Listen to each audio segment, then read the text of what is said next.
He's kind of a world-weary figure, I suppose, in Diana's life, at least, in Wonder Woman's life. And he's seen a lot and seen the ravages of the First World War. Not much is given in terms of his backstory, but you can tell that he's just seen a fair bit of pain. Sometimes in films with the group, let's say surrounding the protagonist, they're not always kind of fully fleshed out. You don't really understand why they're there. They may have some funny quips, but they don't really do much of anything. And these guys, us, each one of us has a different prism through which they see the world, and they all really, really complement our lead in Diana so beautifully, I think. And they're all so well-rounded. They're all such great actors. Patty is a pretty incredible human being, and to sit across from her and to hear her. I mean, she acted out essentially the entire film for me. I'm over the course of 2 hours at lunch, acted out the entire film, and she is so passionate, and she is so specific, and she's so articulate. I pretty much would have said yes just for her alone. I think that's the beauty of what Gal has, is that she is physically very imposing. She's stunning. She's like 6 feet tall.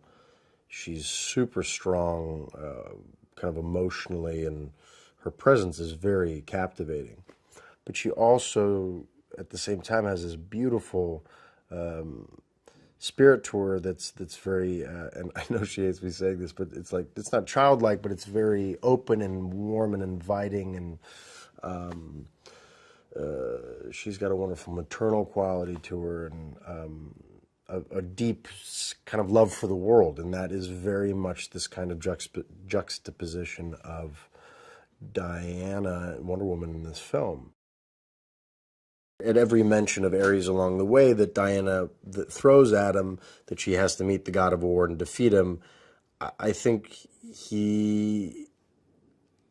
it's so beyond his conception of what the world has to offer, of a world of magic lassos and people that can jump, 5 stories, and people that can run across no man's land and single-handedly defeat everybody in a leather miniskirt, that I think that the idea of the god of war is just that much farther out there, and he just throws it aside and says, you obviously can kick some major ass, please help me do that, and then we can figure out this obsession you have with this, this god of war character.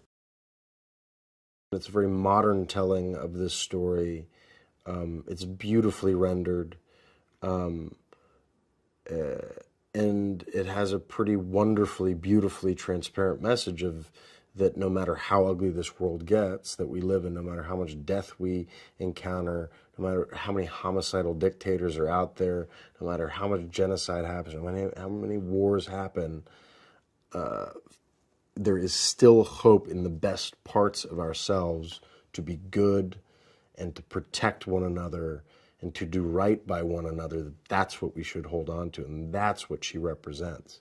So she's not just your regular, I guess, everyday superhero that just because of X, Y, and Z capabilities with, capes and whatever, that they can defeat the bad guy. Not only can she defeat the bad guy, but she has a powerful, loving spirit aside from that is,